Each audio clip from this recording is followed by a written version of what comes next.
555 timer का block diagram हो गया था। अब हम इस टाइमर आईसी की पिन कॉन्फ़िगरेशन के बारे में बात करेंगे।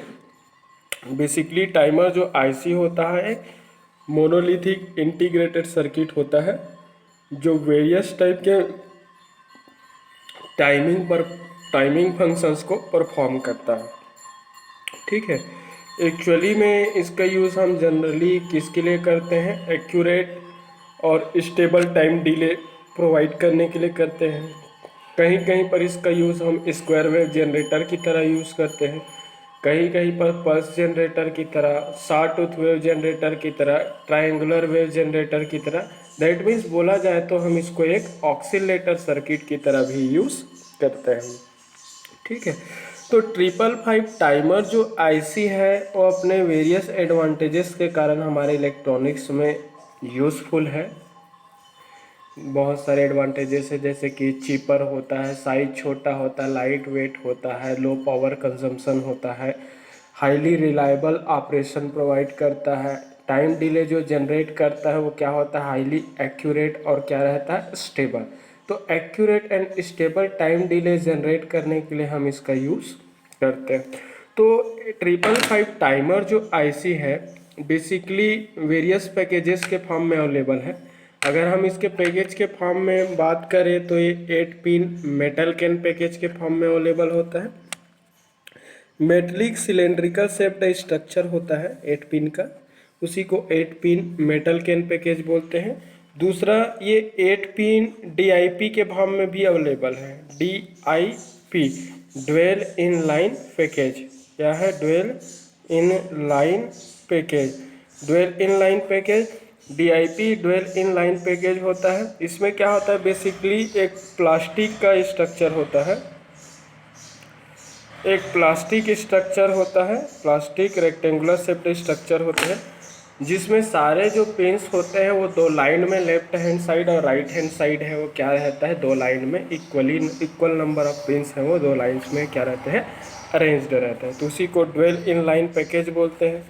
या फिर ये 14 पिन डीआईपी के फॉर्म में भी अवेलेबल होता है, 14 पिन डीआईपी के फॉर्म में भी अवेलेबल होता है। ठीक है, मतलब ड्वेल इन लाइन पैकेज जिसमें 555 टाइमर आईसी का कितना पिन होता है? 14 पिन होता है। और किसके फॉर्म में? 16 पिन डीआईपी के फॉर्म में भी अवेलेबल होता है। ठीक है, मतलब ड्वेल इन लाइन पैकेज ही है जिसमें कितने रहते हैं? 555 टाइमर आईसी में पिन है वो 16 पिन होता है। ठीक है, तो पिन कॉन्फ़िगरेशन की हम बातें करेंगे। ब्लॉक डायग्राम और ब्लॉक डायग्राम के साथ इसकी फंक्शंस, इसके ऑपरेशंस को हम देख चुके थे। अब हम 555 टाइमर आईसी की पिन कॉन्फ़िगरेशन का डिस्कशन करेंगे। पिन कॉन्फ़िगरेशन के केस में हम 8 पिन डीआईपी पैकेज के बारे में बात करेंगे। ये आपका 8 पिन डीआईपी पैकेज है, dual in line package 555 timer का है। 555 टाइमर आईसी है बोल सकते हो।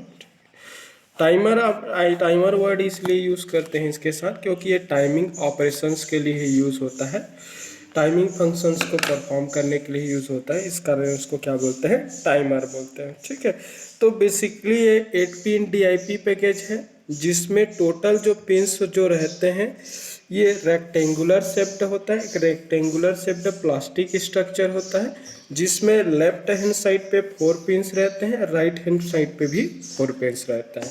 कोई भी डीआईपी जो पैकेज की जो आईसीस है उसकी एक एंड पर क्या होता है? एक स्लॉट होता है, एक एज पर क्या रहता है? स्लॉट रहता है। ये स्लॉट उसकी टॉप सरफेस को, टॉप को ही रिप्रेजेंट करते हैं। और उस स्लॉट के एक साइड पर क्या मिलेगा आपको? सर्कुलर शेप्ड एक डॉट मिलेंगे, इस टाइप से गड्ढा नुमा एक डॉट रहेगा। उसी गड्ढे नुमा डॉट से ही हम पिन का नंबरिंग करते हैं। ठीक है, तो डॉट्स के पास से वह लगा हुआ पिन पहला होता है, फिर उसके बाद नीचे वाला दूसरा, फिर ये 3rd नंबर का, ये 4th नंबर का होता है। ठीक है, फिर अगेन फिर फ्रॉम राइट बॉटम में 5th होता है, फिर उसके बाद 6th होता है, फिर 7, फिर 8, फिर बॉटम से कहाँ जाते हैं हम? टॉप की ओर। तो ये 555 टाइमर आईसी है जो वेरियस टाइप के टाइमिंग ऑपरेशन को क्या करता है?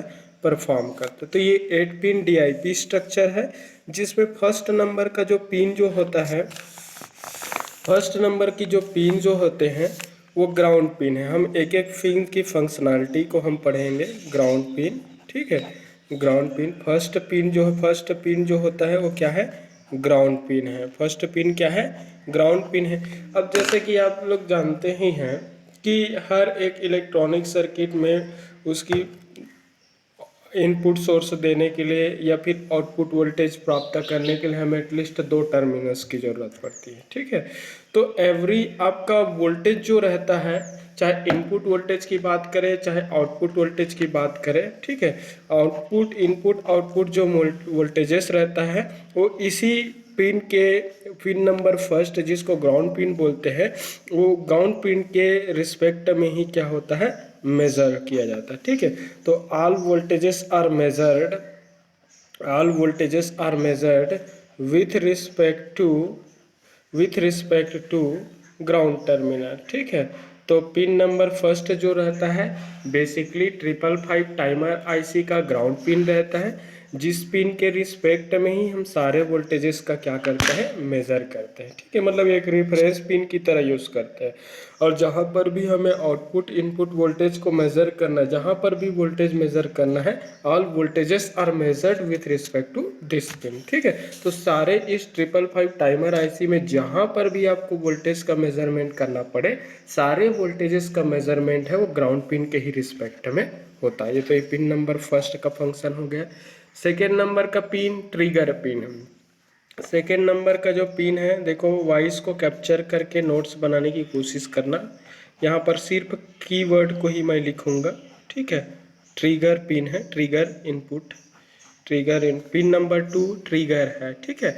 पिन नंबर 2 ट्रिगर है। अब पिन नंबर 2 की फंक्शन को अगर समझा तो यहाँ से तो पता नहीं चलेगा क्या है, तो इसकी फंक्शंस को हम एक बार मैं थोड़ा सा ब्लॉक डायग्राम को फिर से आप लोगों को दिखा देता हूँ, ताकि ट्रिगर इनपुट है, ट्रिगर पिन को हम किसके बारे में थ्योरी लिखते बन जाए। तो थोड़ा सा देख लेते हैं ब्लॉक डायग्राम की ओर पलटता हूँ मैं पेज को। ये है आपका ब्लॉक डायग्राम जिसमें पिन नंबर 2 है वो ट्रिगर पिन को शो करता है। तो बेसिकली ट्रिगर जो पिन होता है कंपैरेटर 2 का एक इन्वर्टिंग टर्मिनल होता है, ठीक है। तो कंपैरेटर 2 के इन्वर्टिंग टर्मिनल से हम ट्रिगर पिन लगाते हैं, ठीक है। ट्रिगर जो पिन है उस ट्रिगर पिन से हम एक्सटर्नल ट्रिगरिंग पल्स अप्लाई करते हैं, और जब तक इस एक्सटर्नल ट्रिगरिंग पल्स की वैल्यू इस 1/3 ऑफ VCC रिफरेंस वोल्टेज के रिस्पेक्ट में जब तक ये कम रहेगा, इस वोल्टेज के रिस्पेक्ट में ही इसका कंपैरिजन होगा। तो ये रिफरेंस वोल्टेज है 1/3 ऑफ VCC, तो 1/3 ऑफ VCC के रिस्पेक्ट में ट्रिगर सिग्नल का कंपैरिजन होगा, ठीक है। तो ट्रिगर जो सिग्नल जो रहता है, ट्रिगर जो इनपुट होता है बेसिकली कंपैरेटर 2 का एक इनपुट टर्मिनल इन्वर्टिंग टर्मिनल होता है। जब तक इस इन्वर्टिंग ट्रिगर पल्स की वैल्यू जो है वो 1/3 ऑफ VCC से कम रहेगा, तब तक कंपैरेटर 2 से जनरेटेड सिग्नल की वैल्यू क्या होंगे, हाई होंगे। जैसा कि आप लोगों को बता देना चाहता हूँ कि कंपैरेटर हमेशा नॉन इन्वर्टिंग वोल्टेज के रिस्पेक्ट में इन्वर्टिंग वोल्टेज को ही कंपैरिजन करता है। कंपैरिजन करना मतलब डिफरेंस मानकर चलो अपने समझने के लिए। तो इस वोल्टेज से इस वोल्टेज को माइनस करेगा, तो ये पॉजिटिव से निगेटिव को माइनस करेंगे। तो ये जब तक ये 1/3 ऑफ VCC से ये ट्रिगर पल्स की वैल्यू छोटा रहेगा, इससे लेस देन रहेंगे। जब तक 1/3 ऑफ VCC से ट्रिगर पल्स की वैल्यू है वो छोटा रहेगा, तब तक कंपैरेटर 2 से जनरेटेड सिग्नल की वैल्यू क्या मिलेंगे, पॉजिटिव आउटपुट मिलेगा। तो कंपैरेटर 2 से जनरेटेड सिग्नल की वैल्यू है वो पॉजिटिव रहेंगे और हाई मिलेगा। तो ये कंपैरेटर 2 से जनरेटेड पॉजिटिव हाई सिग्नल को हम फ्लिप फ्लॉप के सेट टर्मिनल पे इनपुट के फॉर्म में अप्लाई कर देते हैं। तो बेसिकली ट्रिगर जो इनपुट जो रहता है वो कंपैरेटर 2 से आउटपुट सिग्नल हाई तभी जनरेट करेगा जब ट्रिगर 2 पे अप्लाइड इनपुट पल्स की वैल्यू 1/3 ऑफ VCC से क्या रहेंगे, कम रहेंगे। तो जब तक ये 1/3 ऑफ VCC से कम रहेगा तब तक कंपैरेटर 2 है वो positive high output signal generate करेगा। जब ये पॉजिटिव हाई सिग्नल को हम एसआर फ्लिप फ्लॉप के सेट टर्मिनल पे इनपुट के फॉर्म में दे देंगे तो फ्लिप फ्लॉप है वो सेट हो जाएंगे। दैट मीन्स फ्लिप फ्लॉप का आउटपुट क्यू है वो क्या हो जाएगा, हाई हो जाएगा, but inverted output Q bar है वो क्या हो जाएंगे, लो हो जाएंगे। Inverted cube output Q bar के लो होने से फाइनली ये लो आउटपुट सिग्नल इन्वर्टर से पास होगा। इन्वर्टर से पास होने के बाद हमें क्या मिलेगा, हाई आउटपुट सिग्नल प्राप्त होगा। तो यहाँ पे लो आया, यहाँ पे क्या आएगा, हाई मिलेगा। तो कुल मिलाकर पिन कॉन्फ़िगरेशन में है कुछ नहीं, ब्लॉक डायग्राम को ही लेकर आपको समझाना पड़ेगा। ठीक है, तो एक्सटर्नल पिन नंबर 2 क्या होता है, पिन नंबर 2 पे हम एक्सटर्नल ट्रिगरिंग पल्स अप्लाई करते हैं। जब तक एक्सटर्नल ट्रिगरिंग पल्स की एम्पलीट्यूड 1/3 ऑफ VCC से कम रहेंगे तब तक कंपैरेटर 2 से जनरेटेड आउटपुट सिग्नल है वो क्या मिलेगा, पॉजिटिव एंड हाई मिलेंगे। कंपैरेटर 2 से जनरेटेड पॉजिटिव और हाई एम्पलीट्यूड के सिग्नल को फ्लिप फ्लॉप में सेट के फॉर्म में देंगे। तो ये फ्लिप फ्लॉप क्या होगा, इस इनपुट हाई पॉजिटिव वोल्टेज के अकॉर्डिंग सेट हो जाएगा। दैट मीन्स क्यू पर आपको हाई मिलेंगे, but inverted output Q bar है वो क्या मिलेगा, लो मिलेगा। इन्वर्टेड आउटपुट क्यू बार है उसको फाइनली इन्वर्टर से पास करेंगे ताकि इसका आउटपुट क्या हो जाए, हाई हो जाए। तो कुछ नहीं, फ्लिप फ्लॉप को सेट रीसेट कंडीशन में, सेट कंडीशन में लाने का ही काम कौन करेगा, ट्रिगर।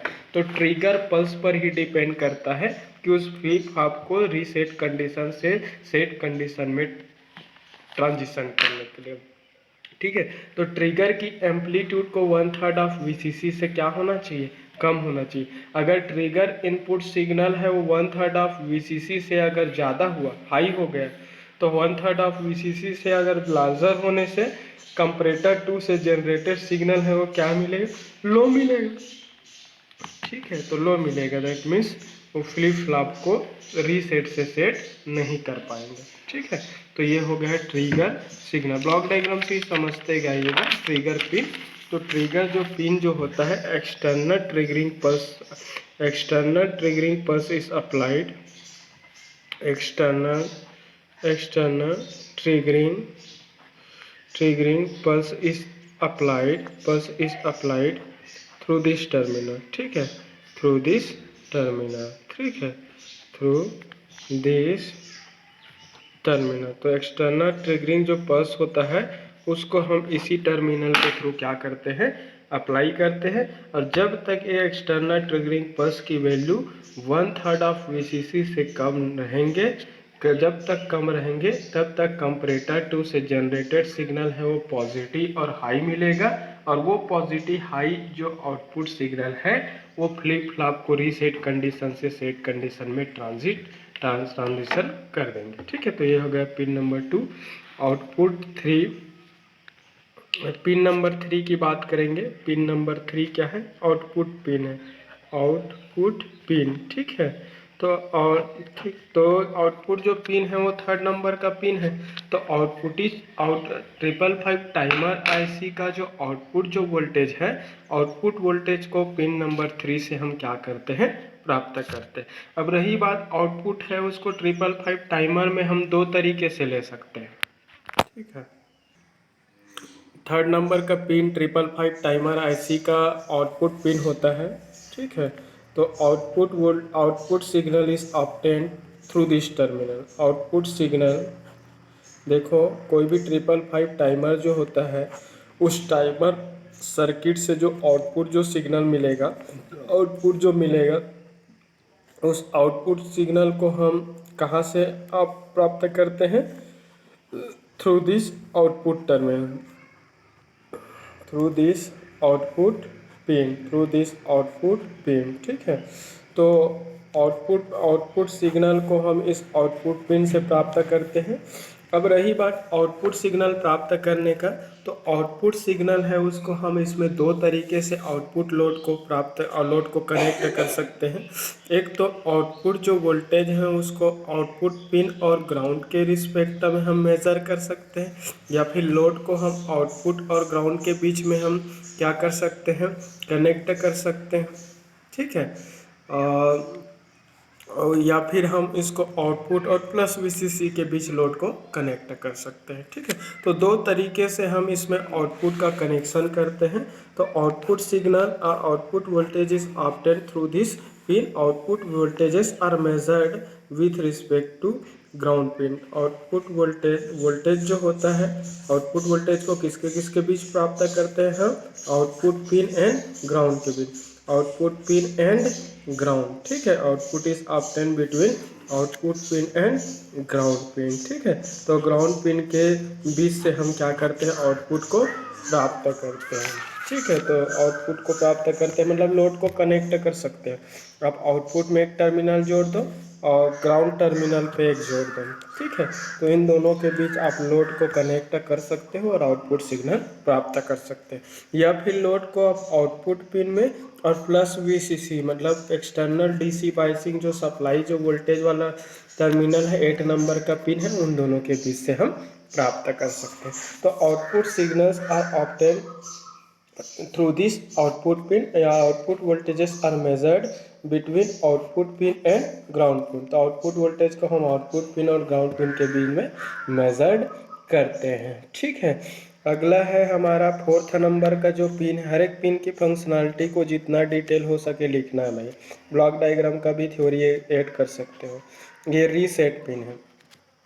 ठीक है, तो 4th नंबर का जो पिन जो रहता है वो रीसेट होता है। कंप्लीट 555 टाइमर जो सर्किट है उसको रीसेट कर देता है, डिसेबल कर देता है। ठीक है, कंप्लीट जो 555 जो टाइमर आईसी है, 555 टाइमर आईसी को डिसेबल्ड करने के लिए या फिर रीसेट करने के लिए हम इस पिन का यूज़ करते हैं। ठीक है, तो कंप्लीट टाइमर आईसी को अगर आपको डिसेबल्ड करना है, इनिशिएट करना है, वापस उसकी आउटपुट को अगर ज़ीरो करना है, तो हम क्या करते हैं? रीसेट पिन के थ्रू हम एक्सटर्नल निगेटिव पल्स अप्लाई करते हैं। तो इस रीसेट पिन से एक्सटर्नल निगेटिव पल्स अप्लाई करते हैं। तो एक्सटर्नल निगेटिव पल्स अप्लाई करने से 555 टाइमर जो आईसी है वो क्या हो जाता है? कंप्लीटली रीसेट हो जाते हैं और कंप्लीट रीसेट होने से इसके आउटपुट सिग्नल का वैल्यू कंप्लीटली क्या हो जाता है? ज़ीरो हो जाता है। तो 555 टाइमर आईसी की ऑपरेशन को डिसेबल्ड करके इसको इनिशिएट करने के लिए हम यूज़ करते हैं। फिर से नए सिरे से अगर आपको स्टार्ट करना है तो आप रीसेट पिन में क्या कर दो? एक्सटर्नल नेगेटिव ट्रिगरिंग पल्स दे दो, नेगेटिव पल्स दे दो। नेगेटिव पल्स देने से 555 टाइमर है वो क्या हो जाता है? डिसेबल्ड हो जाता है, रीसेट हो जाता है। दैट मीन्स इसके आउटपुट सिग्नल का वैल्यू कंप्लीटली क्या हो जाता है? ज़ीरो हो जाता है। तो 4th नंबर का जो पिन जो होता है रीसेट पिन होता है। रीसेट पिन पर हम क्या देते हैं? हम निगेटिव वोल्टेज सिग्नल देते हैं। तो negative voltage signal is applied to this reset pin. Negative voltage signal is applied to reset pin. ठीक है, उस रीसेट पिन पे हम क्या करते हैं? निगेटिव वोल्टेज सिग्नल अप्लाई करते हैं। तो निगेटिव वोल्टेज सिग्नल अप्लाई करने से रीसेट पिन पे कनेक्टेड जो ट्रांजिस्टर है, जो कि पीएनपी ट्रांजिस्टर है, वो टर्न ऑन हो जाता है और 555 टाइमर को क्या कर देता है? डिसेबल्ड कर देता है, जिससे 555 टाइमर की आउटपुट है वो क्या हो जाता है? ज़ीरो हो जाता है। ठीक है, अगला जो पिन है 5th नंबर का जो पिन है कंट्रोल पिन है। 5th नंबर पिन नंबर 5 जो 5th नंबर का पिन है वो कंट्रोल पिन होता है, जिसमें हम क्या करते हैं? External control voltage signal apply करते हैं। एक्सटर्नल कंट्रोल वोल्टेज सिग्नल हम क्या करते हैं? अप्लाई करते हैं। अब ये एक्चुअल में इस कंट्रोल पिन की अगर आपको फंक्शनैलिटी अगर समझना है तो थोड़ा सा मैं ब्लॉक डायग्राम में फिर से वापस ले जाना चाहूँगा। तो पिन नंबर का जो पिन होता है वो कंट्रोल पिन होता है और उस कंट्रोल पिन से हम external control voltage signal apply करते हैं। इसको समझने के लिए मैं ब्लॉक डायग्राम ले जाऊँगा क्योंकि यहाँ से क्लियर नहीं हो पाएंगे। वापस इस ब्लॉक डायग्राम में देखते हैं। ये पिन नंबर 5 है। ये पिन नंबर 5 जो होता है वो कंट्रोल पिन होता है। बेसिकली पिन नंबर 5 जिसे कंट्रोल पिन कहते हैं, जिसमें external control voltage signal apply करते हैं। यह एक्सटर्नल कंट्रोल वोल्टेज सिग्नल को हम कंपरेटर 1 जिसे हम अपर कंपरेटर बोलते हैं, कंपरेटर 1 का इन्वर्टिंग सिग्नल होता है। कंपरेटर 1 का क्या होता है? इन्वर्टिंग सिग्नल होता है। अगर कंपरेटर 1 की इन्वर्टिंग रेफरेंस वोल्टेज की वैल्यू को अपने अकॉर्डिंग अगर वेरी करना है, यहाँ पर फिलहाल 2/3 ऑफ VCC है, इंटरनली इसके रजिस्टर के अक्रॉस जो वोल्टेज जो डेवलप होगा वो 2/3 ऑफ VCC है। तो अगर मुझे 2/3 ऑफ VCC रेफरेंस वोल्टेज के अलावा किसी अनदर वोल्टेज की वैल्यू अगर आपको रेफरेंस के रूप में यूज़ करना है, तो यहाँ पर कंट्रोल सिग्नल के रूप में उस वोल्टेज को हम क्या करते हैं? अप्लाई करते हैं। तो कंपरेटर जो 1 है वो क्या करेगा? इस कंट्रोल वोल्टेज सिग्नल के रिस्पेक्ट में इस थ्रेशोल्ड सिग्नल का क्या करेगा? कंपैरिजन करेगा। ठीक है, तो कंपरेटर 1 का इन्वर्टिंग वोल्टेज को एक सर्टेन रेफरेंस वैल्यू में अगर अपने अकॉर्डिंग अगर आपको क्या करना है? सेट करना है, तो सेट करने के लिए एक्सटर्नल कंट्रोल सिग्नल हम वोल्टेज के फॉर्म में क्या करते हैं? अप्लाई करते हैं। इंटरनली क्या होता है? सर्किट की स्ट्रक्चर के आधार पर कंपरेटर फर्स्ट का इन्वर्टिंग टर्मिनल पर जो वोल्टेज है वो टोटल एक्सटर्नल अप्लाइड वोल्टेज का 2/3 होता है। अगर हमें इसके रेफरेंस वोल्टेज की वैल्यू को अगर 2/3 के अलावा इससे लोअर वैल्यू करना है या फिर इससे हायर वैल्यू पर सेट करना है, तो रेफरेंस वोल्टेज सिग्नल को अपने अकॉर्डिंग एक किसी पर्टिकुलर वैल्यू पर फिक्स करने के लिए हम इसमें एक्सटर्नल कंट्रोल पल्स अप्लाई करते हैं, कंट्रोल सिग्नल अप्लाई करते हैं। जब कंपरेटर 1 पे externally applied threshold voltage signal की वैल्यू इस कंट्रोल वोल्टेज सिग्नल की वैल्यू से जब तक ज़्यादा रहता है, तब तक कंपरेटर 1 है वो हाई आउटपुट सिग्नल जनरेट करेगा, positive high voltage signal generate करेंगे। और ये पॉजिटिव हाई आउटपुट जो सिग्नल जो रहता है वो फ्लिप फ्लॉप के रीसेट टर्मिनल पर इनपुट के फॉर्म में अप्लाई कर देते हैं। तो ये पॉजिटिव हाई जो आउटपुट सिग्नल है जो फ्लिप फ्लॉप को रीसेट करने का क्या करने का ये काम करता है, फ्लिप फ्लॉप को सेट कंडीशन से रीसेट कंडीशन में ट्रांजिशन करने में क्या करेगा? हेल्प करेगा। तो कंपरेटर 1 के इन्वर्टिंग रेफरेंस वोल्टेज की वैल्यू को अपने अकॉर्डिंग किसी पर्टिकुलर वोल्टेज लेवल पर सेट करने के लिए ही इस कंट्रोल पिन का हम यूज़ करते हैं। और जब तक इस कंट्रोल पिन पे अप्लाइड वोल्टेज की वैल्यू है वो थ्रेशोल्ड वोल्टेज से क्या रहेगा? कम रहेगा, तब तक कंपरेटर 1 से जनरेटेड आउटपुट सिग्नल है वो पॉजिटिव और हाई रहेंगे। ये पॉजिटिव और हाई जो सिग्नल है इस SR फ्लिप फ्लॉप को रीसेट करने का काम करेगा। ठीक है, तो ये कंट्रोल सिग्नल की फंक्शनैलिटी हुआ। इस कंट्रोल सिग्नल पे अप्लाइड वोल्टेज के ही बेसिस पर हम जनरेटेड सिग्नल की पल्स की वेट को भी वेरी कर सकते हैं। तो पल्स की टाइम ड्यूरेशन है वो किस पर डिपेंड करता है? कंट्रोल पिन पर applied external control voltage signal पर। तो ये हुआ एक्सटर्नल कंट्रोल वोल्टेज सिग्नल। ये सिग्नल कहाँ पर देंगे हम? Inverting terminal of comparator first. ठीक है, कंपरेटर फर्स्ट के कंपरेटर फर्स्ट या फिर अपर कंपरेटर के इन्वर्टिंग में देंगे। और जब तक इसमें अप्लाइड कंट्रोल वोल्टेज की वैल्यू 2/3 ऑफ VCC से क्या रहेगा? कम रहेंगे, तब तक कंपरेटर 1 का आउटपुट क्या मिलेगा? हाई मिलेगा। कंपरेटर 1 से जनरेटेड पॉजिटिव हाई जो वोल्टेज सिग्नल होता है उस SR फ्लिप फ्लॉप को रीसेट मोड में ट्रांजिशन करने में हेल्प करता है। तो सेट से रीसेट कंडीशन में अगर ले जाना है तो ऑलवेज इस कंट्रोल पिन पे अप्लाइड कंट्रोल वोल्टेज सिग्नल की वैल्यू 2/3 ऑफ VCC से क्या होना चाहिए? कम होना चाहिए। अब देखते हैं पिन नंबर 6। पिन नंबर 6 को हम थ्रेशोल्ड वोल्टेज सिग्नल बोलते हैं, थ्रेशोल्ड पिन बोलते हैं, थ्रेशोल्ड टर्मिनल बोलते हैं। यहाँ पर हम क्या करते हैं? एक्सटर्नल थ्रेशोल्ड वोल्टेज अप्लाई करते हैं। External threshold voltage signal is applied, external threshold voltage signal is applied